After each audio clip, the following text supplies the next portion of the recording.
Je vous remercie tous d'être là, de consacrer un samedi à une question qui, de toute façon, méritera beaucoup d'autres consécrations, j'ai peur. Bienvenue au collège, bienvenue à ce 4e étage de l'Institut du monde contemporain.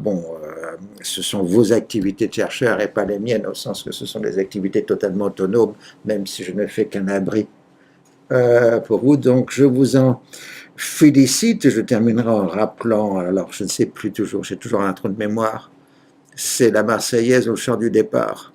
Vous entrerez dans la carrière quand vos aînés n'y seront plus. Attendez quand même pas que les aînés n'y soient plus pour y entrer, c'est le conseil que je peux vous donner. En tout cas, bienvenue et entamons les hostilités, si j'ose dire.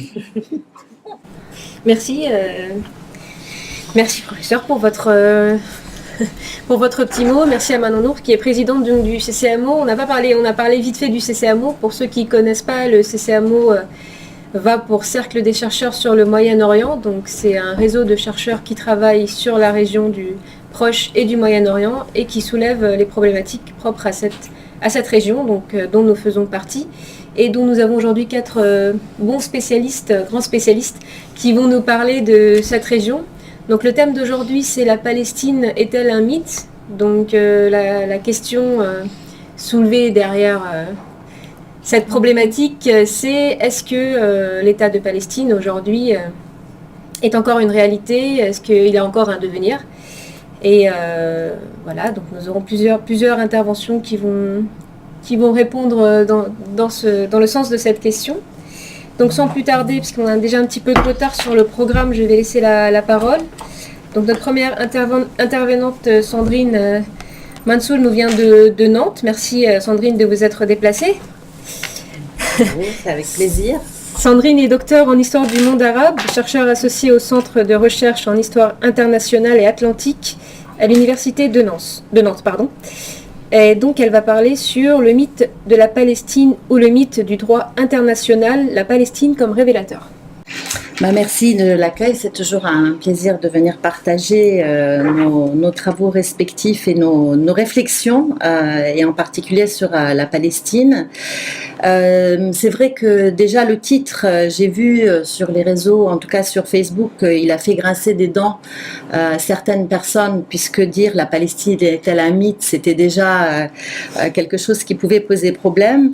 Et moi-même, je vais en rajouter un peu. En fait, je vais être un petit peu hors champ. Je vais faire un pas de côté, comme on dit, par rapport à ce travail-là. Et j'ai joué un petit peu à l'apprentie sorcière par rapport à cette question-là.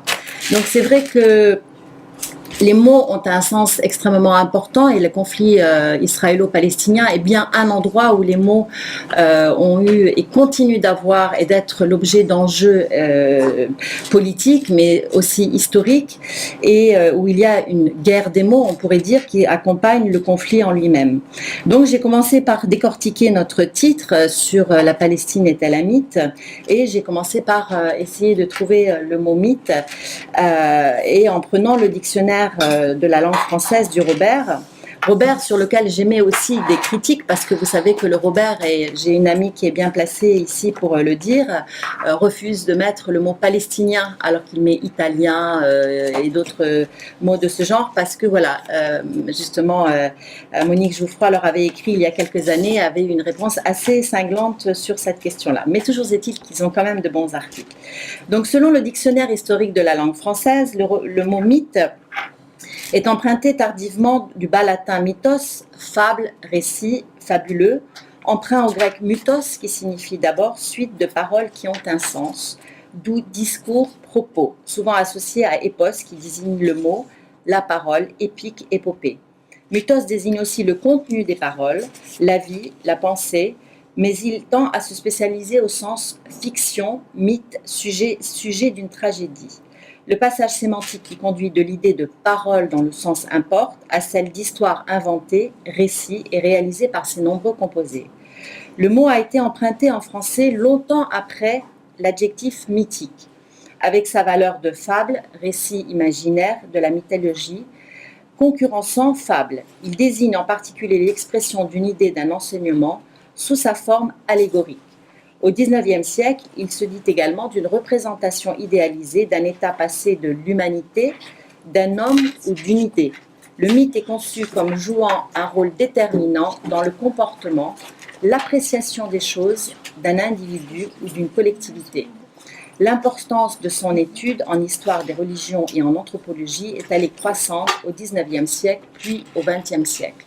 Donc on voit bien que c'est un mot qui est fondamental et qui a toute sa place dans un travail d'histoire ou d'historien, en l'occurrence.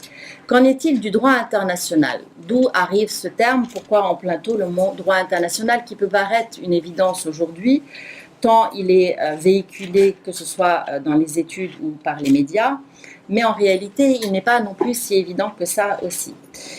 Donc c'est comme dans l'origine du mot mythe, il a une histoire relativement ancienne, puisqu'on peut remonter à l'Antiquité égyptienne ou à l'Antiquité grecque pour retrouver les prémices de ce qui sera le droit, mais en réalité c'est qui régissait en fait les relations internationales, et c'est aussi à la Renaissance que l'on voit un développement particulier qui amènera ce qu'on voit aujourd'hui comme droit international contemporain, avec notamment 3 personnes qui vont être les précurseurs de ce droit. Je vais les citer: Francisco de Vitoria, qui lui en particulier va s'intéresser, et je le cite là, cette question-là, parce que c'est pas innocent, à la question du droit après la découverte de l'Amérique, Francisco Suarez, et enfin Hugo Grotius, qui lui va être le plus considéré comme le père fondateur du droit contemporain, puisqu'il va notamment le détacher de la question du droit divin et de cette notion-là.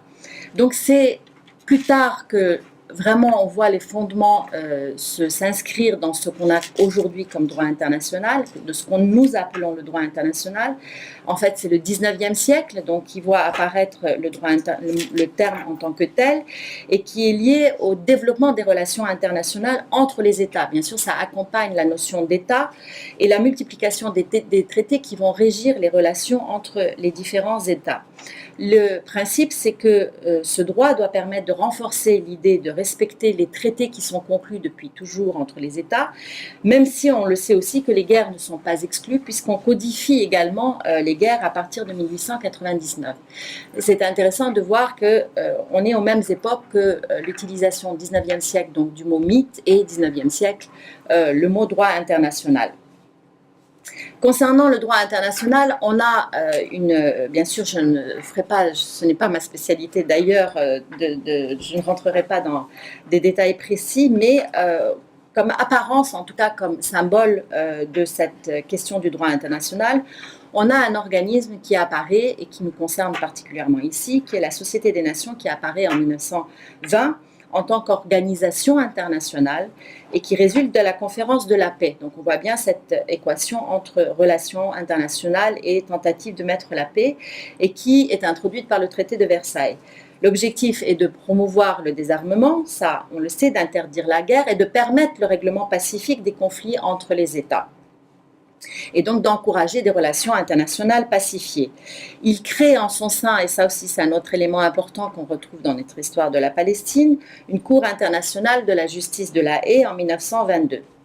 Et il faut citer que Wilson, qui est quand même à l'origine de cette pensée, notamment avec l'histoire des 14 points, cite dans son dernier point qu'il s'agit de créer une association globale de nations doit être formée par des engagements spécifiques garantissant une indépendance politique, une intégrité territoriale, mutuelle, identique à tous les pays grands et petits. Donc on est bien dans un cadre d'État et on est dans un cadre aussi d'engagement et de garantie par rapport à l'indépendance. Donc on voit ce parallèle. Mais les années 30, bien sûr, voient l'accroissement de crises interétatiques qui ne vont pas se résoudre malheureusement par le biais de la SDN et qui ne parvient pas à faire appliquer ces principes, et qui entraîne l'émergence de la Deuxième Guerre mondiale qui va sonner un peu l'échec de cette organisation. Mais cette SDN ne disparaît pas totalement puisqu'elle renaît, entre guillemets, sous une autre forme avec l'Organisation des Nations Unies qui sera fondée en 1945 à San Francisco, et la Cour permanente de justice créée par la SDN devient la Cour internationale de justice qui est présente jusqu'à aujourd'hui. Tous ces principes sont régis par ce qui est basé sur ce qu'on appelle la Charte des Nations Unies, qui codifie les grands principes des relations internationales, qui est valable jusqu'à aujourd'hui. Et ainsi, le droit international trouve dans ce lieu-là un endroit privilégié pour établir des principes et tenter de pacifier le monde au travers de l'implication des États membres dans cet organisme-là. Bien sûr, ce n'est pas réduit qu'à ça, le droit international touche d'autres secteurs, mais disons, pour ramener à notre sujet de réflexion aujourd'hui. Qu'en est-il du mot Palestine? Quand est-ce qu'il apparaît? Quand est-ce qu'on le voit émerger d'après les documents que l'on a aujourd'hui? Le premier document que nous trouvons qui mentionne la Palestine date de la fin de l'époque de bronze, donc soit environ il y a 3200 ans. Donc ce mot a été utilisé de 450 avant Jésus-Christ à 1948, mais pour décrire une région, une zone géographique qui se situe entre la Méditerranée et le Jourdain, avec des périmètres territoriaux qui ont évolué en fonction du temps, mais globalement c'est de ça là dont il s'agit. Après 1948, ce terme disparaît des cartes, de la carte géographique, du jour au lendemain, mais le mot ne va pas disparaître puisqu'il va être intrinsèquement lié avec son travail au sein justement de l'Organisation des Nations Unies. C'est-à-dire qu'à ce moment du temps historique, la Palestine rejoint le droit international et la référence à la Palestine va survivre notamment grâce à la présence du droit international. Bien sûr, on n'a pas parlé d'Israël dans le sujet, mais il est évident que si on parle de l'éventualité d'un mythe pour la Palestine, Israël rentre dans l'image. Il semblerait que la première mention d'Israël ait été retrouvée sur une stèle en Égypte qui datait de 1200 ans avant Jésus-Christ, mais il y a une reconnaissance quand même du fait que le mot Israël est tiré donc de la Genèse et que donc on est dans un texte qui est un texte d'ordre religieux, qui peut être considéré également comme un texte mythologique, ou en tout cas un mythe fondateur. Et ça, c'est assez intéressant de voir apparaître cette question-là. Alors, quelle a été cette relation entre l'Organisation des Nations Unies et la Palestine? Il faut savoir qu'en réalité, de la même manière que la SDN avait déjà en elle-même les principes qui avait amené son échec, notamment la mise en avant des mandats avec la colonisation qui était critiquée, qui a en fait aussi montré les limites justement de ce droit international, de cette qualité des relations internationales, puisque la colonisation a amené une prise de contrôle sur des territoires, en quelque sorte. La création de l'Organisation des Nations Unies, avec les premières résolutions qui vont accompagner la question pour se référencer au travail extraordinaire de professeur Henri Laurent sur la question de Palestine. Donc, elle va accompagner cette question de Palestine puisque ça va faire partie des premiers travaux qui vont être abordés à l'Organisation des Nations Unies, la question de Palestine. Et si la résolution 181 va être une résolution majeure qui va marquer et déterminer finalement la disparition de la Palestine en tant que telle, avec le mot dont on a parlé tout à l'heure, c'est donc comme ça que l'entrée se fait de manière officielle par cette résolution et qu'il ne cessera de se développer. Alors au début, bien sûr, là il est question d'un statut sur un territoire sur lequel on envisage une partition un peu particulière, puisque le territoire, on le disloque en quelque sorte, mais le propos n'est pas là. Mais en tout cas, c'est au niveau du territoire qu'il y a cette résolution et qui va être succédée par une autre résolution assez majeure, qui est la résolution 194.3, qui va, elle, se référer certes à un territoire, mais plus particulièrement à celui de Jérusalem, mais surtout, on va avoir un basculement vers la population, puisqu'il va être question de la population de réfugiés palestiniens. Et ça, c'est important parce que ça veut dire que le mot Palestine va être mis de côté dans un premier temps pour se focaliser sur la question des réfugiés palestiniens. Et puis, les différents organismes qui vont être créés, que ce soit la Commission de conciliation aux Nations Unies pour la Palestine, qui va beaucoup axer sur la question des réfugiés palestiniens et notamment de la question des compensations, mais également la création de l'UNRWA en 1950 qui va se spécialiser et qui va sortir du champ d'ailleurs qui est particulier du HCR pour spécialiser sur les réfugiés palestiniens à ce moment-là. On le voit, l'évolution de la relation de la Palestine et du droit international sous l'égide des Nations Unies se fait sur ce registre-là de manière très forte au moins jusqu'en 1967. La guerre des 6 jours va reposer la question de Palestine. Je parle bien du terme de Palestine. On revient sur un cadre territorial, on re-questionne le territoire, même si bien évidemment on re-questionne également la question des réfugiés, mais le territoire est reposé en tant que tel. Et c'est à partir de cette guerre et des conséquences qu'elle aura que 2 ans plus tard, en 1969, l'ONU constate que finalement ni le rapatriement ni l'indemnisation des réfugiés prévus au paragraphe 11 de la résolution 194.3 n'ont encore eu lieu et qu'il n'y a eu aucun progrès notable sur cette question. Par conséquent, il propose à ce moment-là de revenir à une autre notion, à la notion de peuple de Palestine. Donc on voit un basculement à ce moment-là. Et à partir de ce moment-là, on a le développement de tout un travail sur réaffirmer les droits inaliénables du peuple de Palestine. Donc on revient à ce mot Palestine de manière très forte. Et donc c'est 52 ans après la déclaration Balfour que réémerge cette notion de Palestine. Et même si on peut imaginer que le terme Palestine n'est plus dans le sens qu'il était avant 1948, puisqu'il existe un État qui s'appelle Israël, qui est sur la Palestine, et que la Palestine est sous Israël, comme le disait Ilan Halevi aussi dans un de ses livres, et que donc peut-être qu'il y a une mythification de cette partie historique de la Palestine. Il n'en demeure pas moins qu'il y a une réalité géographique qui demeure, au moins en tout cas pour ce qui concerne le droit international, sur la partie qui reste, à savoir la Cisjordanie, Gaza et Jérusalem-Est.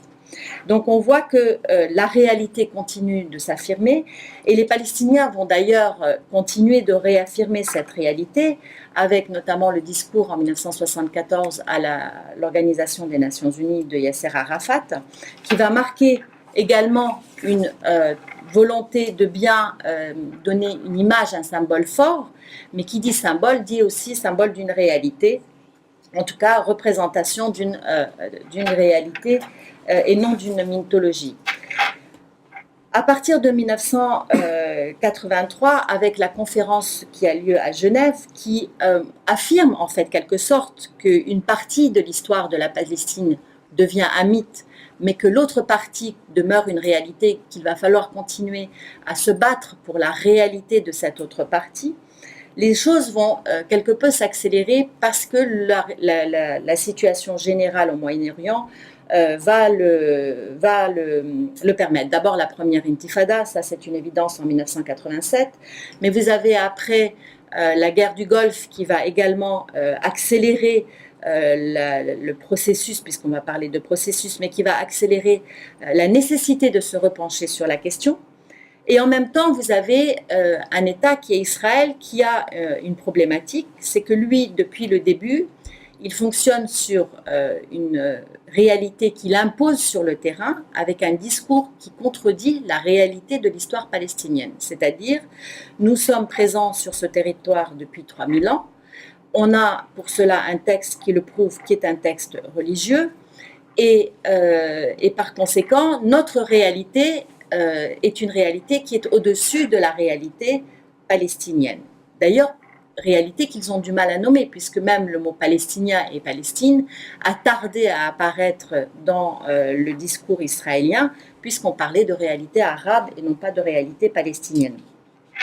Mais la force de la réalité palestinienne, cumulée avec la force des résolutions tenues dans les résolutions des Nations Unies, ont amené à engendrer une présence devenue incontestable de cette réalité palestinienne.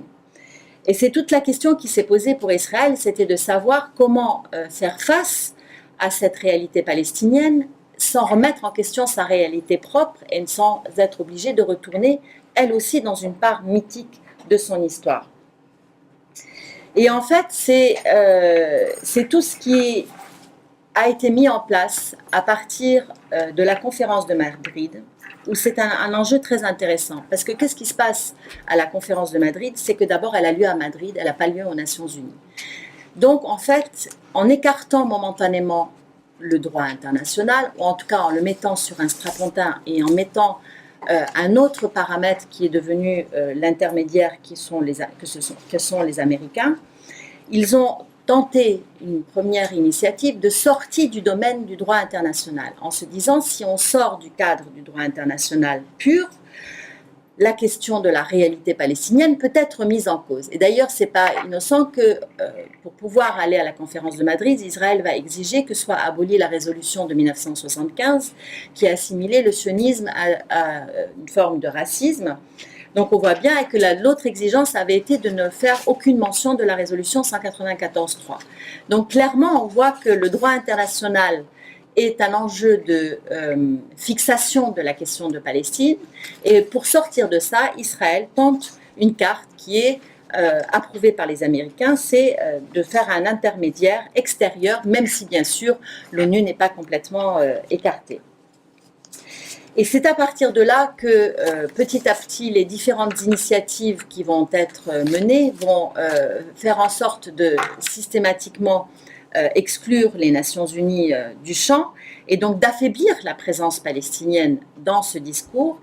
Et les accords d'Oslo vont montrer à quel point cela a fonctionné parce qu'en mettant en place les accords d'Oslo avec l'idée qu'il était question de voir l'émergence d'un État palestinien sur une partie donc, de son territoire historique, et ceci par étapes. En réalité, on sait qu'aujourd'hui, il n'a jamais été question de voir émerger ce territoire palestinien, et on le voit, la réalité sur le terrain, comment ça a fonctionné et comment ça fonctionne jusqu'à aujourd'hui. La réalité était donc d'affaiblir d'un point de vue géographique, parce que qu'est-ce qui faisait force pour cette identité palestinienne associée au droit international? C'était une réalité géographique globalement assez unie de territoires palestiniens, avec la Cisjordanie et Gaza, même s'ils n'étaient pas rassemblés, et même si on pouvait commencer à avoir peur, parce que depuis 1967, la politique de colonisation visait à démanteler ce territoire aussi et à l'émietter pour que lui-même devienne aussi non plus une réalité, mais un mythe. Mais il n'en demeure pas moins que c'est vraiment à partir d'Oslo qu'on voit concrétiser cet affaiblissement d'une réalité de la Palestine. Les Palestiniens vont faire une dernière tentative quelque part en 2012 quand ils vont demander à être reconnus par l'ONU. Ils vont ramener en fait, ils vont tenter de ramener la réalité palestinienne dans le giron du droit international, comme si c'était effectivement peut-être le dernier mât auquel ils pouvaient se raccorder, et pour ne pas sombrer dans la négation de leur réalité. Ils vont certes avoir cette reconnaissance comme État observateur non membre, ce qui est un peu une ironie, puisqu'en fait la Palestine existait avant Israël, mais en attendant, ils vont essayer de se contenter de cela, mais en réalité ce n'est pas et ce n'est plus suffisant. Donc concrètement, qu'est-ce que l'on voit apparaître aujourd'hui? Vous savez, il y a quelques années, en Espagne, il y avait eu un colloque sur la Palestine, et ils avaient marqué comme intitulé la propagande est plus forte que les faits. Et s'il y a bien un endroit où cela se pose réellement, c'est bien en Palestine. Quand vous allez sur le terrain, vous vous rendez bien compte que la propagande est plus forte que les faits, qu'effectivement la réalité palestinienne est là, mais elle est complètement dominée par la réalité israélienne qui vise à effacer totalement cette réalité palestinienne.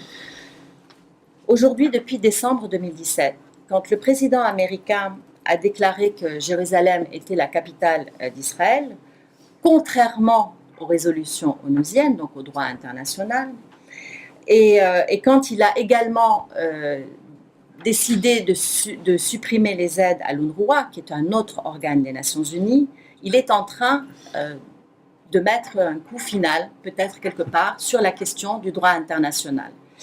Alors c'est le paradoxe parce que l'ASDN et l'ONU ont été créés par des présidents américains, ça c'est aussi assez étonnant, mais aujourd'hui en fait c'était comme si les dernières tentatives, pour l'instant il est encore trop tôt pour savoir ce que l'avenir nous dira, mais il est une réalité, c'est que la question de Palestine et la question du droit international ont été tellement intrinsèquement liées toutes ces années, intriquées les unes aux autres. Il est vrai que le droit international ne concerne pas que la Palestine et qu'il est efficace sûrement pour bien d'autres projets, mais le fait d'avoir tellement cheminé ensemble sur tellement de dossiers, c'est un des plus grands dossiers quand même de l'ONU et du droit international, que si aujourd'hui il y a une remise en question de cette entité de Palestine et que la Palestine devient un mythe, ce qui peut se produire avec les prochaines avancées américaines, on ne sait pas, mais ce que l'on voit peut nous permettre d'imaginer qu'elles ne finissent que par être un mythe. Dans ces cas-là, le droit international deviendra probablement lui aussi peut-être un mythe. En tout cas, ce sont des questions qu'on peut se poser sur cette histoire et le droit international, en ce sens, la Palestine, en tout cas, a été un révélateur aussi par rapport aux limites et peut-être aussi au questionnement de oui, est-ce que la Palestine demeurera une réalité et oui, est-ce que le droit international demeurera lui aussi une réalité. Je vous remercie. On va reprendre avec Aya Bejermi, qui est doctorante en droit à l'école doctorale du droit international, droit européen, relations internationales et droit comparé. C'est long, hein? C'est très long, oui. De l'université Panthéon-Assas. Donc Aya va nous parler des réfugiés palestiniens, qui n'est pas un sujet des plus simples. Et elle va nous proposer également des illustrations, si je ne me trompe pas. Oui, je vais, on va dire, un peu illustrer mon propos avec un PowerPoint. Alors c'est revu et revu, mais non, mais c'est très bien. Ça va aider à comprendre. Oui, donc la question des réfugiés palestiniens n'est pas des plus simples. D'abord bonjour à tous et je vous remercie je remercie le CCMO de m'accueillir et de faire cette première intervention. Je n'ai pas eu l'occasion d'en faire. Alors j'ai commencé à m'intéresser à la question des réfugiés palestiniens à partir de 2014. Non pas que je n'avais pas conscience de ces réfugiés, mais c'est que je me suis intéressée en fait quand il y a eu la crise syrienne.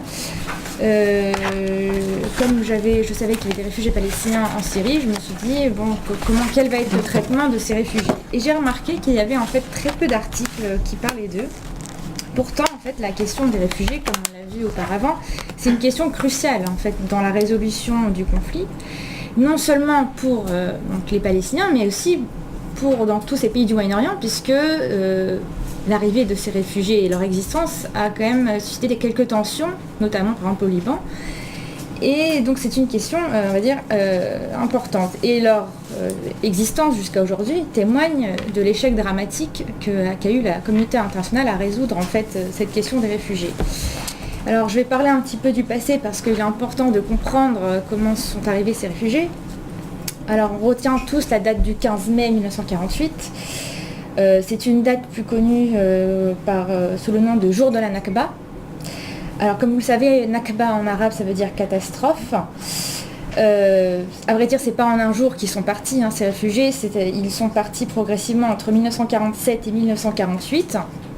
Alors si les raisons de la Nakba du côté israélien font l'objet de vives controverses, du côté palestinien, elles sont multiples. Il y a les raisons subjectives, les expulsions, les destructions de villages, les massacres, Deir Yassin le 9 avril 1948, les rumeurs de massacres, parce qu'il y a eu on a joué beaucoup sur ça, on va venir, les Palestiniens entendaient des rumeurs, donc que les Israéliens allaient venir les chasser, les tuer, donc forcément on prenait les bagages et on partait.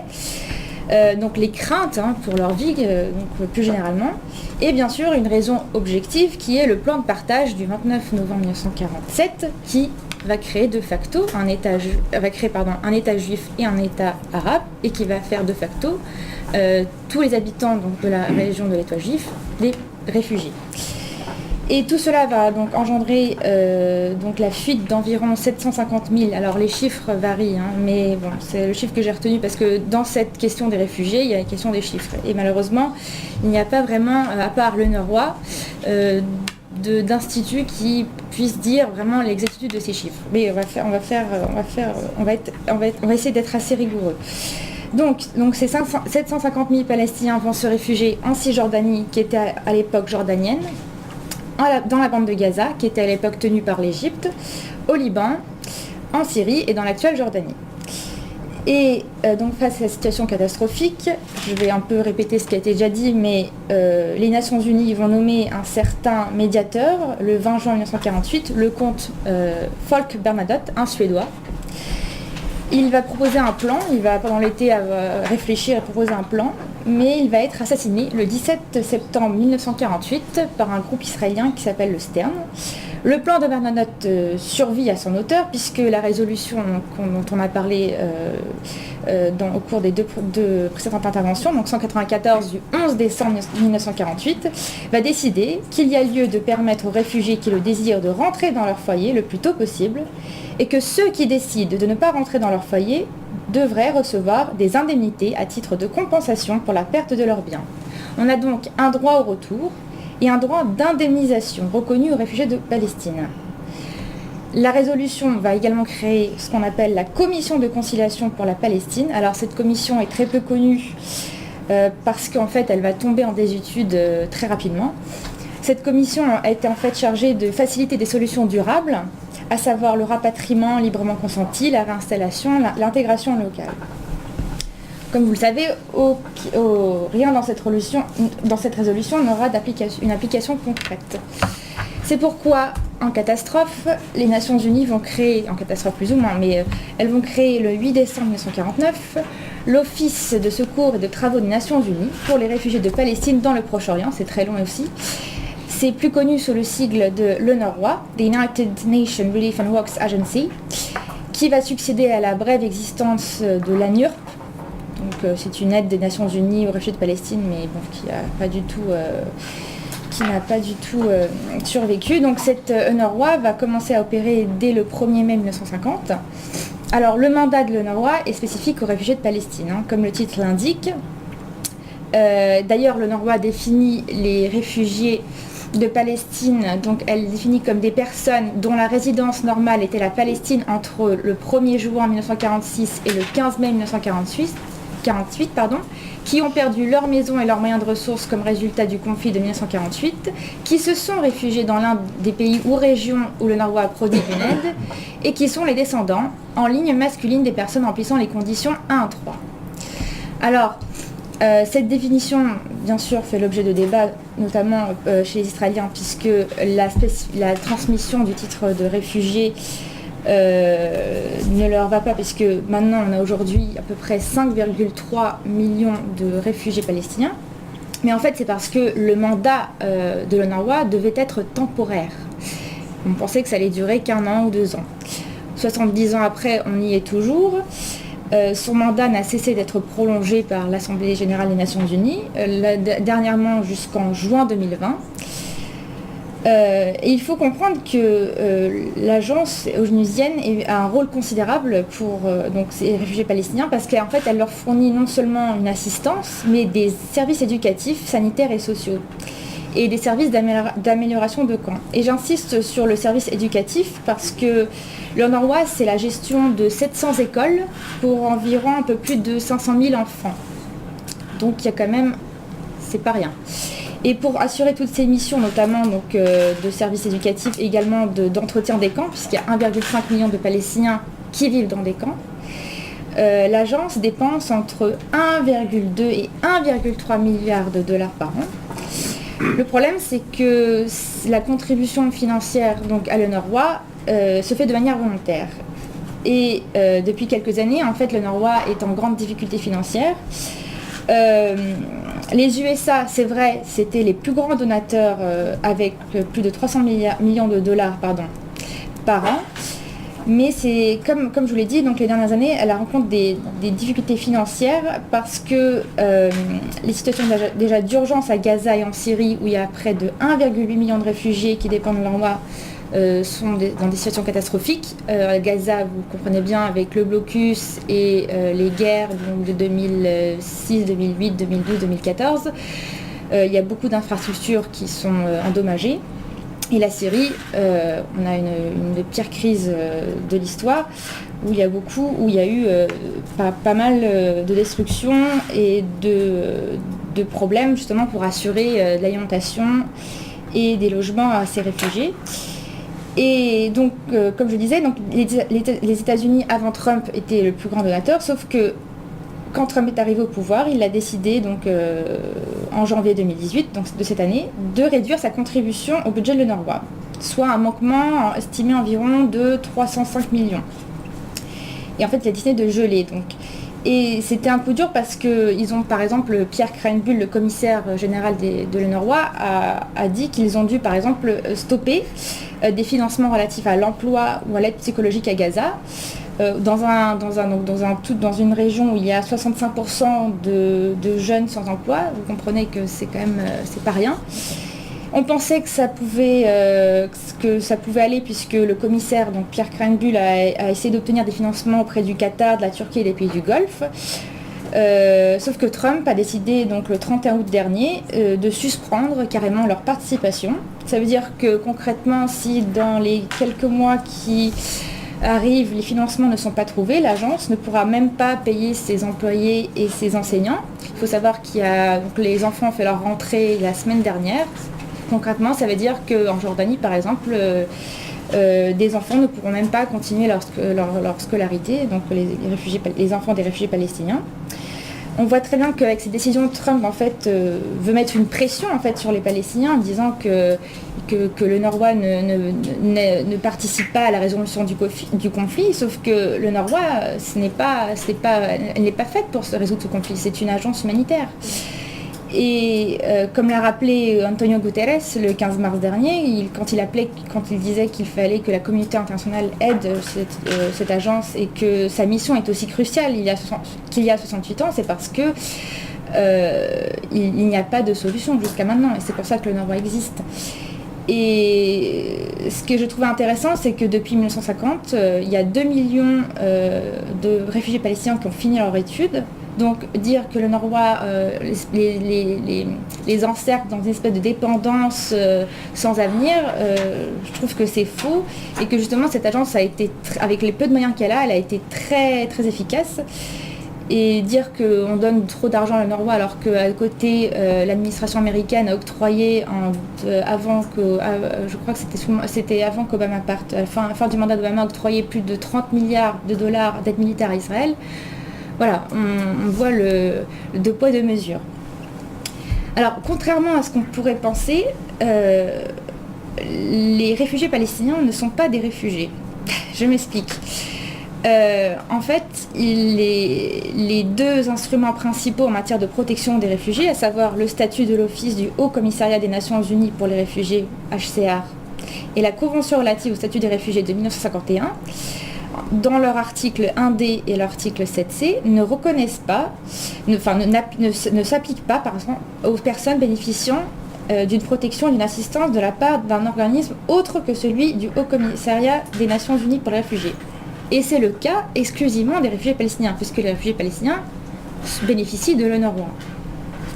Et en fait, cette différence de traitement s'explique par la prise d'opposition des gouvernements des pays d'accueil, donc des pays arabes, puisque les réfugiés étaient pour la plupart au Liban, en Syrie, en Égypte aussi. Les gouvernements de l'époque ne voulaient absolument pas considérer les réfugiés palestiniens comme les autres réfugiés du monde. Et je vais vous lire ce que disait le représentant du Liban, M. Askoul. Je le cite. Dans tous les autres cas, les personnes deviennent réfugiées du fait d'actions contraires aux principes des Nations Unies comme la guerre. Et l'obligation des Nations Unies est seulement morale envers eux. L'existence des réfugiés palestiniens, à l'inverse, est la conséquence directe d'une décision prise par les Nations Unies, à savoir le vote par l'Assemblée générale du plan de partage de 1947. Les réfugiés de Palestine sont la conséquence de la responsabilité directe des Nations Unies et ils ne peuvent être placés dans la catégorie générale des réfugiés sans que soit trahie cette responsabilité. C'est dans cela que la question des réfugiés palestiniens, en fait, elle concerne non seulement les Palestiniens, mais aussi toute la communauté internationale. Et ironie de l'histoire, c'est au HCR qu'est revenue la mise en œuvre de solutions durables, à savoir le rapatriement volontaire, pour les réfugiés du monde entier, mais pas pour les Palestiniens, puisqu'ils sont exclus de cette convention et de ce statut. Alors j'ai essayé de vous montrer, de répertorier en fait le nombre de réfugiés. Alors le problème c'est que les chiffres varient. Donc sur des sites on trouve, enfin sur des chiffres et des livres on trouve 9 millions, 12 millions. Et il y a beaucoup de points d'interrogation parce que c'est des informations qu'il est difficile d'obtenir. Mais ce qui est sûr c'est que l'UNRWA a à peu près donc 5,3 millions de réfugiés palestiniens. Il y a à peu près environ 100 000 réfugiés qui ne sont pas à l'UNRWA, puisqu'ils sont en Égypte et en Irak. Ils sont à peu près 100 000, bien que ces chiffres fluctuent, parce qu'en Irak, vous comprenez bien qu'avec la situation actuelle, il y a eu pas mal de problèmes depuis 15 ans. Et il y a également pas mal de réfugiés palestiniens qui travaillent dans les pays du Golfe, mais qui sont ni sous le HCR ni sur l'UNRWA. Voilà, tout ceci pour vous montrer que les chiffres sont complexes et que la volonté aussi également d'Israël, c'est aussi de réduire ces chiffres, de dire que finalement il y en aurait que 500 000 sur 5 millions ou plus. Et je vais vous parler maintenant de deux pays que je connais bien pour y avoir été et pour avoir vu comment vivent les Palestiniens, donc le Liban et la Syrie ensuite. Donc le Liban. Donc au Liban, les réfugiés palestiniens font face à des conditions de vie et de logement terribles et des restrictions à la liberté de circulation et des taux de chômage élevés. C'est parce que le Liban, en fait, dès le début, n'a pas du tout accepté cette question des réfugiés. Puisque, bon, on peut comprendre, hein, ils ne sont pas responsables. Donc, pour eux, c'est un fardeau. Ils sont aujourd'hui au Liban 449 957. Alors, je sais qu'il y a eu une petite controverse en début d'année puisque le Liban a fait sortir un chiffre officiel de recensement de 175 000 réfugiés. Alors le problème c'est que dans ce comptage, c'est qu'il y a beaucoup de réfugiés palestiniens du Liban qui travaillent dans d'autres pays parce que c'est très compliqué d'obtenir un emploi au Liban, comme je vais vous montrer par la suite. Et donc ça a fait couler beaucoup d'encre. Mais moi, je m'en tiens aux chiffres de l'UNRWA parce que je trouve que c'est un organisme des Nations Unies. Donc, je pense que son travail est quand même assez correct. Et donc, comme je le disais, donc 449 000 réfugiés, donc un peu moins de 500 000. L'UNRWA gère là-bas 69 écoles et plusieurs camps de réfugiés. Donc, 53% par exemple des Palestiniens réfugiés au Liban vivent dans les 12 camps du pays. Ils sont à peu près dans toutes les grandes villes, donc Beyrouth, Saïda, Tripoli. On a des camps donc, comme Burj el-Barajne, Miyemiye, Hen el-Hilwe. C'est des camps qui ont beaucoup de difficultés, des conditions, comme vous voyez, par exemple là c'est des Burj el-Barajne. La photo de gauche, c'est une photo que j'ai prise personnellement en juillet 2017. C'est chouette, hein, c'est sympa hein, pour y vivre. Hein. Donc voilà l'état un peu dans lequel la moitié des Palestiniens vivent dans ces camps. Et en fait, pour comprendre en fait pourquoi la question des Palestiniens au Liban est assez complexe, c'est parce que en fait, pour les Libanais, les Palestiniens sont des étrangers résidant temporairement.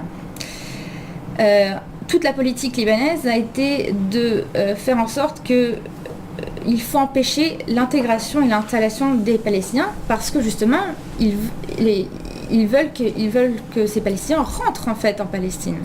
Parce que ce n'est pas eux qui ont voulu cette décision. Donc, sauf que bon, comme vous voyez, ça dure 70 ans cette chose-là. Donc c'est assez complexe. Donc, ces lois discriminatoires envers les Palestiniens, je donne deux exemples parce que sinon je vais y passer la journée. Par exemple, on a l'accès à l'emploi. C'est très difficile d'avoir un emploi au Liban quand on est palestinien. Parce qu'il y a des lois restrictives comme l'obtention d'un permis de travail et la préférence nationale. Quand on regarde un peu les chiffres, alors mes chiffres datent un peu, mais je pense qu'on n'est pas trop loin de la réalité. On a 2% des Palestiniens réfugiés actifs qui ont un permis de travail. C'est-à-dire que tout le reste, c'est du noir. Et quand on voit par exemple le revenu minimum, c'est $330 au Liban par mois. 75% des réfugiés palestiniens vivent en dessous de ce revenu minimum. Et on a également toute une liste de professions comme docteur ou avocat qui sont strictement réservées aux Libanais. Et on a eu la fameuse histoire en 2013 de Iqbal, qui est réfugiée palestinienne, qui est devenue la plus jeune docteure du monde arabe à 20 ans, mais qui ne pouvait pas exercer au Liban parce qu'elle est palestinienne. Et de ce fait, en fait, il y a beaucoup de soucis de drogue chez les jeunes réfugiés palestiniens. Et je vous conseille de voir le court-métrage qui a été réalisé par, il me semble qu'il s'appelle Felfel, je ne sais plus son nom, mais en tout cas, le nom de ce court-métrage s'appelle A Man Returned. Ça explique vraiment la psychologie de ces réfugiés palestiniens au Liban, comment ils se voient, parce que face à toutes ces lois discriminatoires, c'est compliqué d'envisager un avenir. Et ça se traduit également par la propriété immobilière qui est interdite au Liban. Alors c'est une loi de 2001 qui, sans mentionner les Palestiniens, écrit qu'il est interdit à toute personne non citoyenne d'un État reconnu d'acquérir une propriété immobilière de toute nature. Donc vous comprenez que pour des Palestiniens qui vivent pendant 50 ans dans un pays, ne pas savoir si demain ils pourront rester propriétaires, vous comprenez ce que tout cela implique en fait. Et je vais maintenant parler de la Syrie pour vous montrer un petit peu la différence, parce que tous les pays arabes n'ont pas raisonné comme le Liban. En Syrie, justement, c'était un pays où les conditions des Palestiniens étaient plutôt relativement bien traitées. Il y avait à peu près 560 000 Palestiniens en 2011. Je parle d'avant 2011, hein, bien sûr, hein, je ne parle pas maintenant, parce que maintenant ça a bien changé.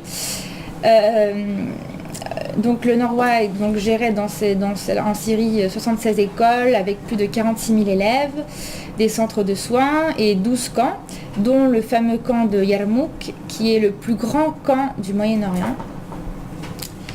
Et qui, malheureusement, la situation s'est totalement dégradée, puisque vous voyez, c'est devenu un cimetière à ciel ouvert. Alors ce camp, il était important pour les Palestiniens parce que c'était un camp très actif en matière commerciale.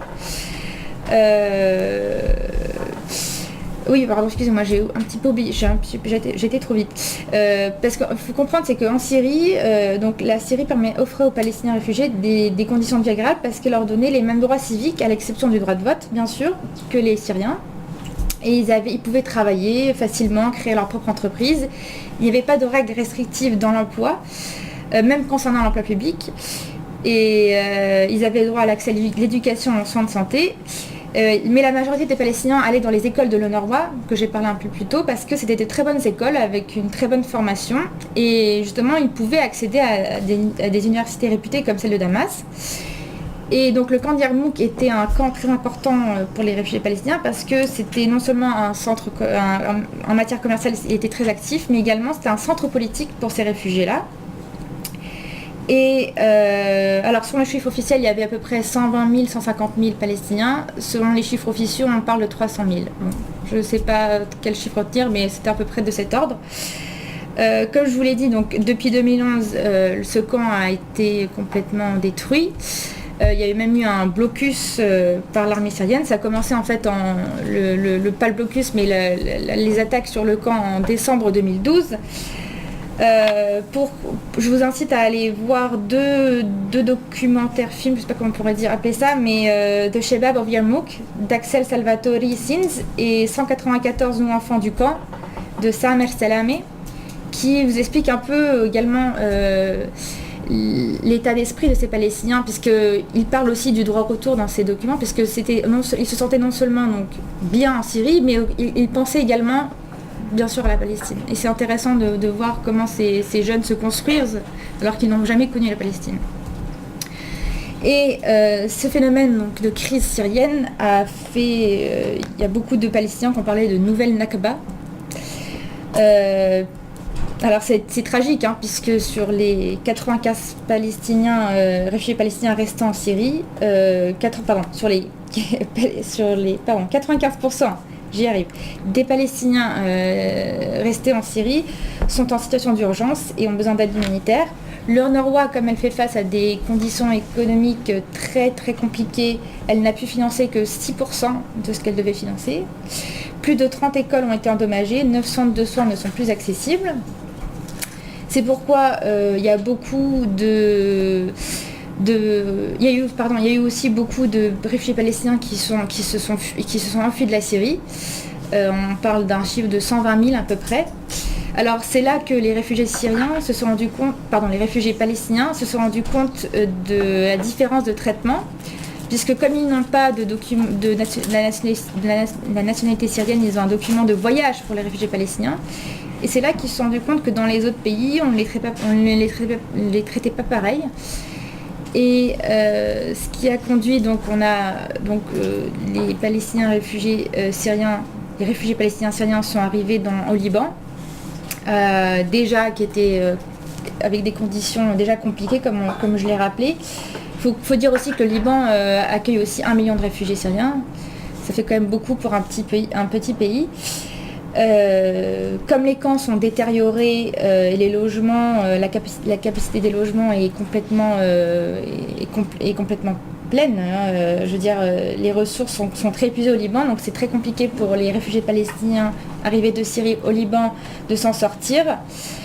Et également, par exemple, en Égypte, il y a eu des arrivées de ces réfugiés palestiniens de Syrie qui ont vu vraiment la différence de traitement. Par exemple, il y a une réfugiée syrienne qui est mariée avec un réfugié palestinien qui dit qu'elle s'indigne parce qu'elle dit « J'ai le droit à la nourriture et aux soins de santé car j'ai un passeport syrien, mais il ne donne pas l'alimentation et la santé à mon mari et mes enfants parce qu'ils ne sont pas syriens. » Et depuis le coup d'État militaire de 2013, la situation de ces réfugiés palestiniens s'est beaucoup détériorée en Égypte. On voyait comme sur la photo, vous voyez c'est un enfant avec la flèche rouge qui est dans cette petite salle. Et donc forcément ces réfugiés palestiniens de Syrie ont essayé d'aller en Europe. Alors il y a à peu près 80 000 qui auraient essayé. Mais tout cela pour vous montrer en fait qu'on est arrivé dans le temps des monstres. Alors c'est pas le titre d'un mythe grec, c'est ce qu'appelait le penseur communiste italien Gramsci, qui parlait d'une période en fait où le présent n'existe pas, souffrant des blessures du passé, et où l'avenir serein n'apparaît pas. Et c'est un peu ce qu'ont les réfugiés palestiniens. Le cercle en fait d'apatridie les transforme en des réfugiés de longue durée. Ils sont dans une situation de réfugiés prolongés selon le HCR. C'est une définition qu'a donnée le HCR en 2004 et qui pour moi est toujours valable. Je vous la cite. Même s'ils ne risquent pas pour leur vie, leurs droits fondamentaux et leurs besoins vitaux économiques, sociaux et psychologiques ne sont pas assurés après des années d'exil. Et donc non seulement leur situation de réfugiés prolongés n'est pas résolue, mais elle s'aggrave parce que avec tout le chaos régnant au Moyen-Orient.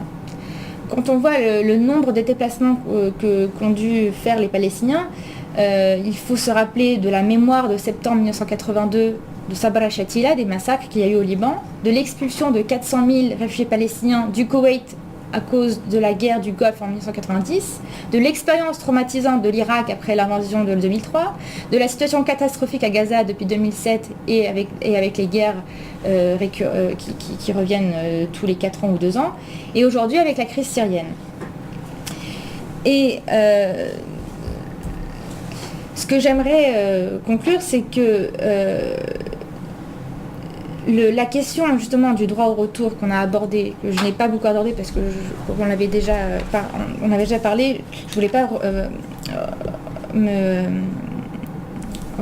reprendre les mêmes propos, mais ce qu'il faut comprendre, c'est que la question des réfugiés en Israël s'est posée très tôt, et même quelques jours avant de signer la déclaration d'indépendance de l'État d'Israël. Golda Meir, je la cite, dit: que faisons-nous des villages qui ont été abandonnés? Sommes-nous prêts à conserver ces villages afin que leurs habitants puissent y revenir, ou bien voulons-nous effacer toute trace de l'existence d'un village à tel endroit?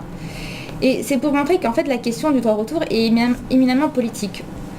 On peut questionner le droit au retour au niveau juridique, etc., historique, très bien, mais c'est une volonté politique. Et j'aimerais souligner qu'en 2003, il y a un groupe de militantes israéliennes intitulé Zorhot, elles se souviennent, qui s'était donné l'objectif de perpétuer le souvenir de Nakba et qui avait écrit à un professeur qui s'appelle, j'ai plus le nom, mais c'était le président de l'université de Tel Aviv, pour demander que l'université de Tel Aviv mentionne sobrement un passé gommé concernant le village de Cher Mohanis qui était à cette époque à la place de Tel Aviv. Et malheureusement, on voit très clairement qu'on est dans un monde où c'est celui qui est le plus fort qui gagne. La politique israélienne de Netanyahou ne veut surtout pas entendre parler d'un droit au retour pour 5,3 millions de réfugiés. Et il y a une mentalité, justement, dans la politique israélienne, une idée selon laquelle le temps court palestinien ne saurait peser du même poids que le temps long juif. Alors le professeur Lawrence a souligné le paradoxe de cette justement, pourquoi un retour 2000 ans après et pas un retour 70 ans après. Et il y a des intellectuels israéliens qui essayent justement de faire bouger les choses et de dire, par exemple, comme Shlomo Sand, qui dans Comment la terre d'Israël fut inventée, écrit que combien de temps nous faudra-t-il encore pour comprendre que la victime ne pardonnera jamais à celui qui l'a persécuté, tant que ce dernier ne sera pas prêt à reconnaître l'injustice commise et refusera de le dédommager. Donc pour conclure, la question des réfugiés palestiniennes, elle doit être aussi, elle doit engendrer, je pense, d'une part une prise de conscience de la communauté internationale et une réaction, parce que le problème c'est qu'on n'a jamais été dans la... On a attendu que ça se fasse et on pense que ça va se régler dans le temps, sauf que ça ne se règle pas, ça s'empire. Et également, Israël doit prendre ses responsabilités, parce que jusqu'à maintenant, elle est en impunité totale. Voilà. Donc notre dernier conférencier du jour est Thomas Richard, docteur en droit et en sciences politiques, chercheur associé... Pardon ? Ah, c'était votre titre sous le... Désolé. Chercheur associé au centre Michel de l'Hôpital à l'université de Clermont. Et son intervention porte donc sur la Palestine mythifiée à travers les images. Je vais travailler pour ma part essentiellement à partir de deux sources qui sont les sources audiovisuelles, films, séries télévisées essentiellement d'une part, et d'autre part des sources artistiques qui sont plutôt cette fois-ci de la peinture et des choses qui sont exposées à l'heure actuelle ou qui l'ont été dans les musées de Amman où se trouve justement un fort corpus de documents palestiniens, qu'il s'agisse de la Galerie jordanienne des Beaux-Arts, le musée d'art contemporain et moderne, du musée des arts et des traditions populaires qui se trouve à côté de l'amphithéâtre, à Amman même, et, alors ça je le mentionnerai juste en passant, du musée des forces armées. Donc, lorsque on a défini ce sujet vis-à-vis de la Palestine et de se poser la question de la Palestine comme mythe, il m'a semblé qu'il était peut-être intéressant de se poser justement la question de la façon dont les références mythiques, dont la mythologie palestinienne a pu être mise en image. Comment est-ce que les artistes, réalisateurs, peintres ont pu choisir de montrer ces références, ce à quoi les Palestiniens, mais pas seulement les Palestiniens justement, vont pouvoir s'identifier et vis-à-vis desquels ils vont former un corpus d'images partagées et qui vont faire de celle-ci ce qu'on pourrait appeler une Palestine mythique. Donc je vais peut-être casser le suspense, mais à certains égards, la Palestine est-elle un mythe ? Du point de vue des arts visuels, on peut répondre tout de suite oui. C'est-à-dire qu'on va avoir des éléments mythiques, des constructions de référence, des mythologies de la Palestine qui apparaissent dans ces arts-là. Et ce qui me semble peut-être un petit peu intéressant, c'est de regarder comment est-ce que ça fonctionne, comment est-ce que ces mythifications sont mises en œuvre, puisque vous avez là donc un tableau, c'est d'Ismail Chamoud, qui est un des plus importants peintres palestiniens. Ça fait partie de son œuvre de la fin des années 90, qui s'appelle l'Exode et l'Odyssée. Voilà ce que ça représente en entier. Chacun de ces panneaux représentant un des moments phares de l'existence palestinienne, de ces moments phares de l'existence palestinienne depuis la Nakba. Et de voir, en voilà un dernier, puisqu'on parlait justement du Golfe, là ça évoque le départ, le grand départ, et d'aller vers ces pays du Golfe où on peut éventuellement parvenir peut-être pas à faire fortune, mais à vivre et à survivre.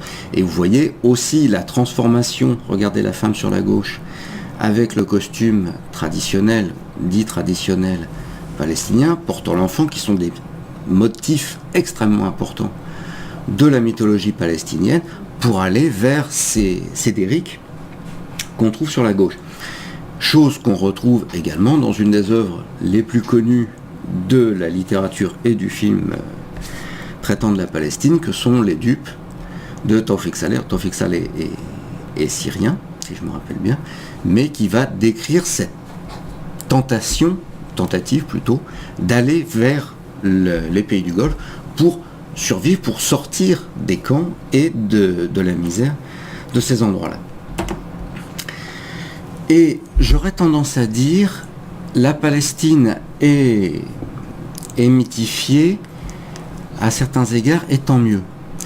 Parce que un des aspects qui m'ont semblé peut-être les plus frappants vis-à-vis de la Palestine, du point de vue du récit national, du point de vue du récit mythique et de la mythification du territoire, c'est une comparaison avec la Grèce. La Grèce de 1830, qui s'est retrouvée face à non seulement une guerre à mener face à l'Empire ottoman pour parvenir à sa libération, mais qui a dû construire, et ce de façon extrêmement difficile, sa propre mythologie nationale, ses propres mythes, non seulement contre l'Empire ottoman, ça on s'en douterait presque, mais contre ses alliés. Parce que la Grèce de 1830, c'est également, dès avant l'indépendance, tout le mouvement des Philhellènes, tout le mouvement de Byron, le mouvement de Delacroix, de tous ces gens-là, de Victor Hugo, etc., plus les volontaires. Vous avez des gens qui vont quasiment traverser l'Europe à pied pour aller aider la Grèce. Mais seulement des gens qui sont porteurs de leur propre mythe sur la Grèce. Et pour qui la Grèce, phare de l'Occident tel qu'on le pense à cette époque, c'est la base des humanités telles qu'elles sont étudiées dans toutes les universités, tous les lycées d'Europe. Donc, ce qui pourrait constituer des mythes nationaux, des références nationales en Grèce, les Grecs eux-mêmes se retrouvent à un double problème. Un, il y a un pan entier, et qui est absolument colossal, qui n'est pas reconnu. C'est-à-dire tout ce qui est post-antiquité, on ne va pas en entendre parler. Le monde médiéval grec, l'Empire byzantin, la période sous la tutelle ottomane, ça, vu de l'extérieur, ça n'existe même pas. Et l'autre problème, c'est que le monde antique, ce sont des mythes d'origine, ce sont des choses à partir desquelles on pourrait construire une mythologie nationale. Sauf que ça, les Philhellènes leur disent, ah mais non, ça c'est un héritage mondial, ça appartient à tout le monde. C'est pas votre héritage, c'est celui du monde entier. Et la Palestine, à sa façon, va vivre une situation qui est relativement comparable. Elle va devoir construire sa propre mythologie, à la fois contre ce mouvement-là. Alors, ça c'est une des dernières occurrences, qui est le mouvement qu'on va appeler l'archéologie biblique. Ça commence au XIXe siècle, et c'est toute une mythologie qui se focalise sur le territoire, plutôt sous l'angle de la Terre Sainte, et qui va chercher à reconstruire la mythologie biblique et chrétienne en prétendument faisant ça à partir de traces archéologiques. Donc ça c'est un documentaire de Simcha Jacobovici, Alors lui est israélien, mais c'est plutôt orienté sur le monde chrétien, en l'occurrence, où il s'agit de trouver la vraie tombe du Christ. On ne sait jamais que la troisième, à Jérusalem, après le Saint-Sépulcre, et le tombeau, ce qu'on appelle la tombe du jardin, qui est, lui, découvert au XIXe siècle par Gordon, le Gordon qui mourra à Khartoum. Et que vous voyez, donc c'est Jacobovici lui-même à droite, en train d'examiner très sérieusement des ossuaires, parce qu'il est intimement persuadé que un ossuaire qui est peut-être en partie faux, c'est-à-dire que les gravures semblent avoir été rajoutées, sur lequel on aurait découvert Joseph, frère de Jésus, serait l'ossuaire de la famille du Christ, et que ça a été dissimulé, puisqu'il y a un complot derrière tout ça, évidemment. Là où c'est important, c'est que du point de vue palestinien, et là en l'occurrence même du point de vue israélien, c'est une mythologie qui se surimpose sur le territoire, et qui va arriver en disant aux gens, faites ce que vous voulez, mais ce qui est important, c'est ça, c'est ça, c'est ça. C'est ce qui, moi, m'intéresse. Et qui vient complètement de l'extérieur. Et évidemment, du point de vue palestinien, on a la colossale mythologie sioniste et israélienne. Donc là, je vous ai mis la couverture d'un des livres principaux qui travaille sur cet aspect-là, donc sur le mythe de Masada. Mais c'est Nachman Ben Yehuda, j'aurais pu tout aussi bien mettre le travail d'Israël Finkelstein ou de Neil Zilberman ou de Thomas Romer dont on parlait tout à l'heure, au sens où, et le professeur Laurence le soulignait, je m'apprêtais à le faire, mais cette idée qu'une mythologie c'est un programme d'action, et c'est un programme d'action qui va avoir des conséquences, mais qui est nécessaire aussi pour dire qui on est, pour dire comment on existe, comment on se voit.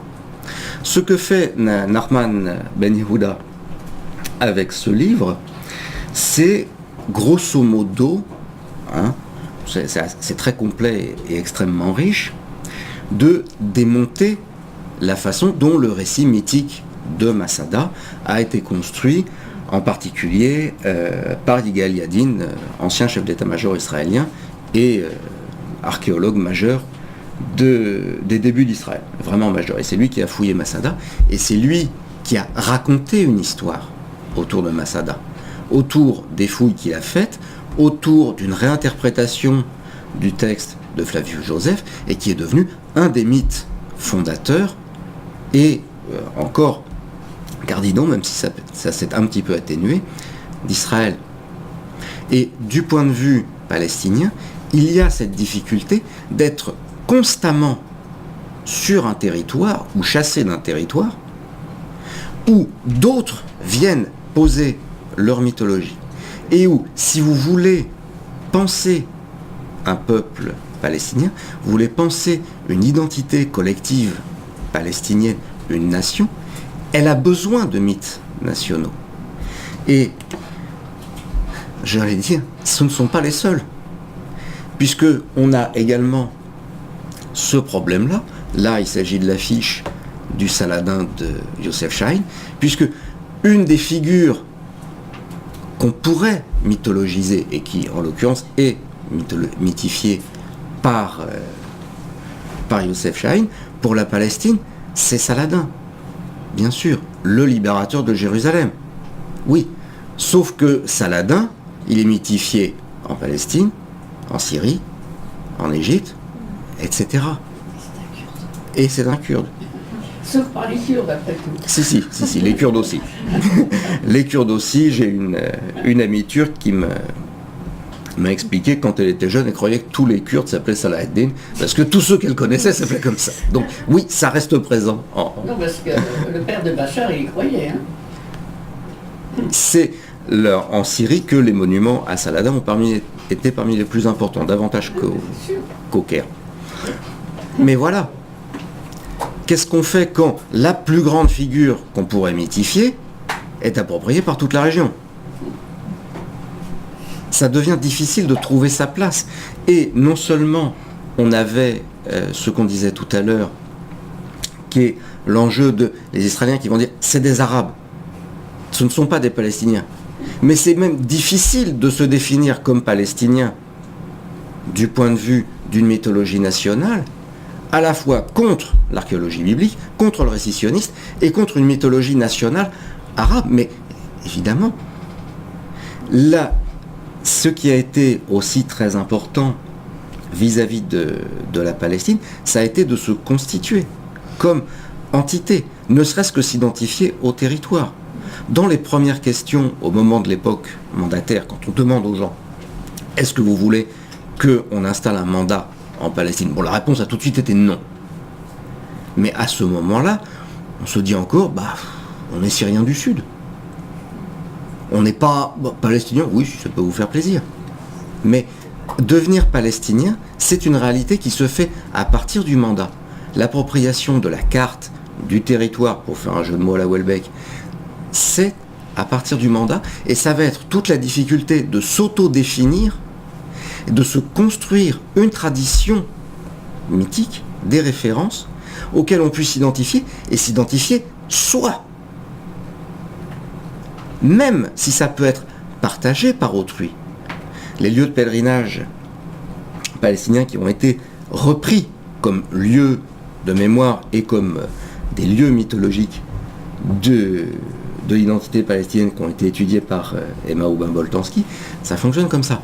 Mais il a fallu leur donner une signification nationale, et si je reviens au premier, le premier lieu d'identification mythique nationale, c'est jamais que le dôme du Rocher. Essayez d'expliquer de cette façon-là que le dôme du Rocher est à vous et que c'est pas un monument pas de musulmans. Voilà. Ça devient très délicat. Et il y a tout un jeu, et vous voyez qu'on a fait bien attention à montrer le dôme du Rocher et les coupoles du Saint-Sépulcre juste derrière, pour signifier, voilà, ça, c'est le cœur, le lieu, le fondamental du monde palestinien.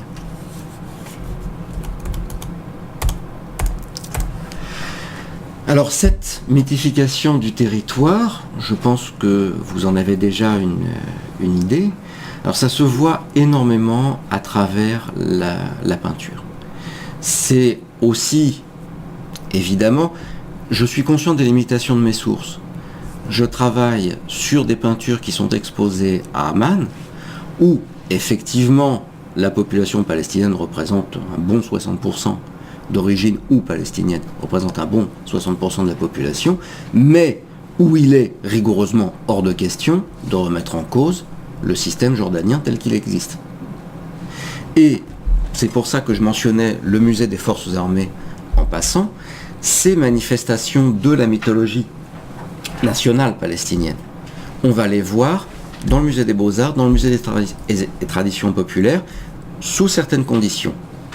En revanche, dans le musée des forces armées, qui est quand même assez impressionnant, personne ne le connaît dans la population à part les militaires. Mais justement, parce que les militaires le connaissent, l'épine dorsale des forces armées jordaniennes, ce sont les transjordaniens, à la base. Même si beaucoup de soldats sont eux-mêmes d'origine palestinienne.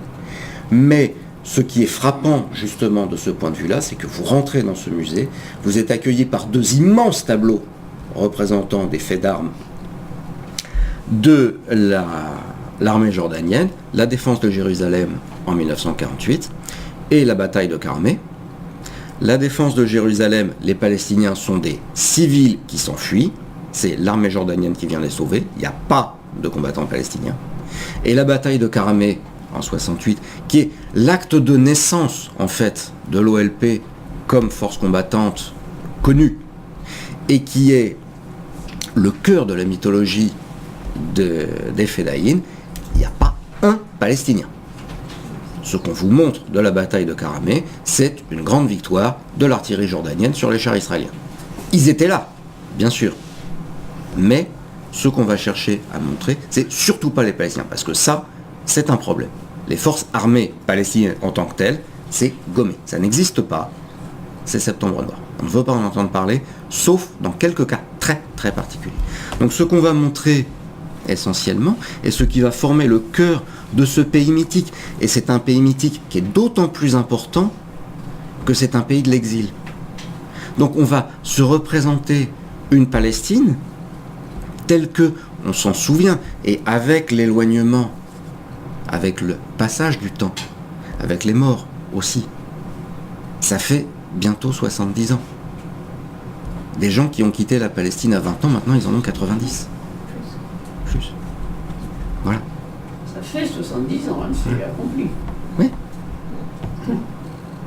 Donc, on va avoir une vision de la Palestine qui va se focaliser sur un certain nombre d'éléments clés, parmi lesquels la vie paysanne, fondamentale, bien davantage que le monde urbain, l'olivier, évidemment, et un certain nombre de symboles. Donc là, on passe à un autre peintre qui s'appelle Suleiman Mansour, qui va être aussi un des peintres phares de la première intifada, celui qui il faisait partie des gens qui faisaient les affiches de la première intifada, et où on va avoir la mer, les paysans, le kéfier, l'importance de ces choses-là.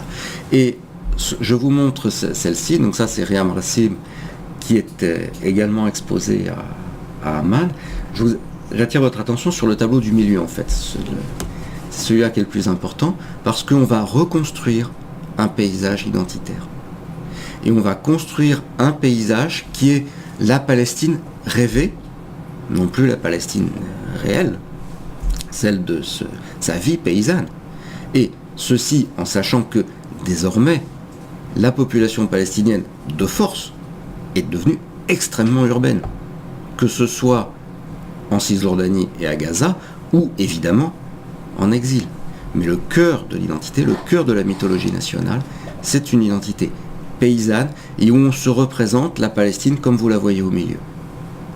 Un pays de collines verdoyantes, d'eau, presque une réponse à la terre où coule le lait et le miel, si j'ose dire. Avec cette identité paysanne, donc ça c'est Afaf Arafat et Mouawed de l'autre côté, la vie paysanne, la cueillette, les oranges, et ça revient indéfiniment dans toute cette peinture. C'est quelque chose qui est fondamental. Ce qu'on retrouve évidemment dans le cinéma, ici vous avez le documentaire de Marès Gargour, La Terre par l'Arabe, et où, pour l'affiche, on va bien évidemment aller choisir un olivier, qui est lui-même un arbre mythique, qui a une charge symbolique extrêmement lourde depuis quelques milliers d'années, on va dire. C'est pas l'affiche du film. Non, c'est l'affiche du festival où il est projeté. Mais ça m'intéressait aussi de montrer que pour ce festival, pour montrer cette terre, on choisit l'olivier. Et à côté, une photo de l'ancienne vie en Palestine qui est utilisée dans le film. Et évidemment, vous avez le travail de Michel Khleifi à partir des années 80, qui va aller creuser ce sillon et qui va mettre en valeur cette mémoire. C'est du réel, et en même temps, ce sont les références autour desquelles se construit la mythologie nationale palestinienne, avec au cœur cette idée de la ténacité, de leur enracinement dans la terre, ce qui est aussi une façon de répondre, bien évidemment, à la narration sioniste. Et le fait que les peintres insistent autant sur les oranges dans leurs tableaux, et ça revient souvent, croyez-moi, c'est une façon aussi de répondre, non, c'est pas les sionistes qui ont amené les oranges, il y avait des vergers, c'est nous qui cueillons les oranges bien avant qu'ils arrivent. Bon, mais évidemment, toute la Palestine, c'était pas que ça. Ce qui est intéressant, hors le fait que c'est un travail de mémoire, c'est que c'est aussi un travail de mythification de la chose, où on choisit les éléments, on les met en valeur, et on reconstruit des références qui permettent de faire nation, qui permettent de se sentir ensemble. Ici, vous avez Tamam Mahal et Ismaël Chamout, où on retrouve encore cette insistance sur la nature, sur la vie paysanne, cette fois avec l'arbre Suleiman Mansour, et vous retrouvez le dôme du rocher et la paysannerie, et voici une des affiches de Intifada, et encore chez lui, hein, ils sont parmi les artistes les plus connus, cette importance de la vie paysanne, villageoise, reprise, et c'est indéfini. C'est vraiment le cœur. Un cœur que vous retrouvez au Musée des Arts et Traditions Populaires. Et ça, c'est quelque chose qui est intéressant également, parce que c'est également ce qu'a fait la Grèce. À Athènes, vous avez 3 musées fondamentaux. Le musée d'art antique, évidemment, ça, vous ne pouvez pas le rater. Ça a été quand même réutilisé. On a pu, à Athènes, s'approprier cette mythologie antique, mais par la bande, et en faisant un travail énorme pour se réapproprier quelque chose que d'aucuns voulaient considérer comme un héritage mondial. Musée d'art antique, musée d'art médiéval, parce que les touristes n'y vont pas, mais les Grecs, eux, y tiennent énormément. C'est ce qui dit l'identité récente de la Grèce. Tout ce Moyen-Âge est très important, qu'est le Moyen-Âge byzantin, et les arts et traditions populaires. Et c'est quelque chose que vous retrouvez. Je réfléchis à la façon dont ça peut se conceptualiser, mais c'est quelque chose qui, il me semble, en fait, se diffuse depuis les Balkans jusque vers le Moyen-Orient, puisque c'est un modèle qu'on retrouve, le premier est en Grèce, mais qu'on retrouve dans les anciens territoires ottomans, et où c'est un modèle de construction nationale. Alors ça, il s'agit du musée des arts et traditions populaires. Il est à Amman. C'est vicié dans une certaine mesure, parce que l'idée est aussi de mettre en valeur un système où Jordanie et Palestine sont mises ensemble, mais où on va très soigneusement, alors c'en est une, mais il y a d'autres collections privées, mais également extrêmement importantes et reconnues, de ces broderies, de ces robes, de ces arts et traditions populaires qui vont être au cœur de l'identité palestinienne telle qu'elle est revendiquée, telle qu'elle est représentée, et qui sont en fait les images fondamentales qu'on va chercher à montrer, à s'approprier, et qui vont permettre de se définir. Alors, c'est mis en situation, et vous avez derrière des pots, des vases, des instruments de musique, quelques reprises de scènes classiques, scènes de la vie courante, et qui littéralement n'apprennent pas grand-chose aux visiteurs, si eux-mêmes sont palestiniens. Ce sont des choses que ça, c'est transportable. Donc ce sont des choses soit qui existaient en Jordanie, soit qui ont pu être amenées. Mais c'est une façon de se dire. C'est une façon de se retrouver. Et puis, j'arrive au deuxième temps de ma réflexion. On a l'enjeu de la mythologisation de la lutte palestinienne. Alors, comme c'est très important, j'ai préféré me concentrer un petit peu sur certains aspects qui sont, en l'occurrence, la lutte des Fedayeen. Ici, c'est un tableau d'Ismaël Chamout, mais ici, c'est Jafar Khalidi, qui est beaucoup plus récent. Et ici, vous en avez quelques exemples du point de vue audiovisuel, avec les Fedayeen filmés par Jean-Luc Godard dans Ici et ailleurs, et ici, ceux du FPLP par Koji Wakamatsu. Alors, je ne lis pas le japonais, mais ça se traduit par déclaration de guerre mondiale. Du FPLP à l'ensemble du reste du monde pour faire advenir la révolution. Et où l'idée, c'est de mettre dans le même film, c'est comme ça que c'est construit, le FPLP et la Sekigun, donc les militants d'extrême gauche japonais qui finiront par donner l'armée rouge japonaise, dont on retrouvera quelques acteurs au Moyen-Orient. Et là, la référence davantage, c'est Chalian. C'est Gérard Chalian quand il travaille sur les mythologies politiques du tiers-monde. Où ce qu'on peut aussi voir, c'est que parmi ces mythologies politiques, la Palestine est une des rares qui demeure.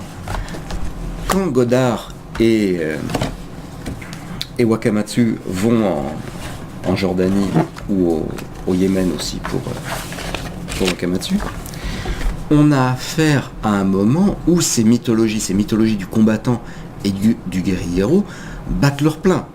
On a eu les Chinois, il y a eu les Vietnamiens, il y a eu les Cubains, et ça n'arrête pas. à cette époque-là. Et ça se terminera dans un bain de sang absolument atroce, avec la fascination de certains intellectuels pour le Kampuchea démocratique et les Khmers rouges. Les Palestiniens sont les seuls qui restent. C'est à la fois parce que pas de succès, on n'allait pas continuer à idolâtrer les combattants vietnamiens, la guerre est finie depuis longtemps, et aussi parce que eux ne se sont pas achevés dans un bain de sang aussi atroce que ont pu être la Chine ou le Cambodge. Mais c'est la figure qui demeure. Et c'est une mythologie qui se met en place autour de cette figure du combattant fédayine, où on va aux fédayines. On va voir les vrais fédayines à cette époque-là. Mais qui demeure. Parce que ça, par contre, c'est les années 2000. When I Saw You, donc, est un film d'Anne-Marie Jassir, et qui... J'ai choisi les photos exprès, hein, aussi, pour que vous montrez à quel point les images, les attitudes sont proches, tandis que là, on est dans la fiction. Godard et Wakamatsu filmaient de façon documentaire. C'est fédayine, et ce rêve, imaginez, d'une libération possible. Et c'est une référence qui demeure. Et ce qui va être important, c'est à la fois une mythologie de la lutte de libération palestinienne, ce qui est normal, c'est le corollaire de la mythologisation du territoire qu'on a vu tout à l'heure. Mais là où ça devient plus complexe et plus délicat à gérer, c'est qu'on a aussi une mythologie de la lutte, mais qui vient de l'étranger. Ça, je retourne au musée des Beaux-Arts de Hamad, donc c'est dans le cadre du musée des Beaux-Arts, quand il s'agit de quelque chose qui est apprécié en tant qu'œuvre artistique et pas en tant que politique, sauf selon les catégories définies par l'équipe dirigeante du musée, qui fait partie de la famille royale. Hein, donc c'est quand même très très cadré. Donc ici, nous avons un tableau de Abdelkader Raïs qui s'appelle l'Intifada, vous en seriez douté, et ici de Dia Aziz Dia, qui est une allégorie des massacres de Sabra et Shatila. Ce qui est intéressant aussi, c'est que Abdelkader Raïs, il est émirati, Dia Aziz Dia, il est saoudien. Ce sont des œuvres de solidarité, ce sont des œuvres qui vont participer de la mythologie de la lutte palestinienne, et avec ces œuvres, on fait également le passage du paradigme combattant qui était celui des fédayines au paradigme victimaire qui s'impose à partir de Sabra et de Shatila et de l'Intifada, et qui va devenir une mythologie de la Palestine et de la lutte palestinienne, de la lutte pour la reconnaissance et pour la nation à terme, mais qui vient de l'étranger, et où c'est la lutte elle-même qui est au cœur d'une mythologie, ce qu'on peut voir en particulier dans ce film. Dans ce film, donc, qui est La Porte du Soleil, film qui se veut explicitement être un film mythique. Ça dure 4 heures. C'est fait avec le concours de certains des plus grands talents artistiques du Moyen-Orient, puisque vous avez Yousri Nasrallah à la réalisation et Elias Rouri à l'écriture, et ça se veut être Il était une fois la Palestine, et où on va utiliser tous les éléments mythiques du récit palestinien pour les intégrer, l'idée étant de faire une forme de réponse à Exodus, le récit mythique israélien, qui, comme vous le savez, n'est pas israélien, mais qui est américain. C'est une vision de l'extérieur qu'on pose sur la lutte en l'occurrence. L'ensemble tournant autour d'un ancien fédayine dans le coma, ce qui évidemment le rapproche des figures mythiques, on va dire des rois dormants. Constantin XI, Frédéric de Hohenstaufen, Arthur, etc. Là où ça devient plus délicat, c'est quand vous allez avoir quelque chose comme ceci. La guerre de Gaza, ça c'est une fresque documentaire d'Al Jazeera sur la guerre de 2008. 2008, oui. 2008.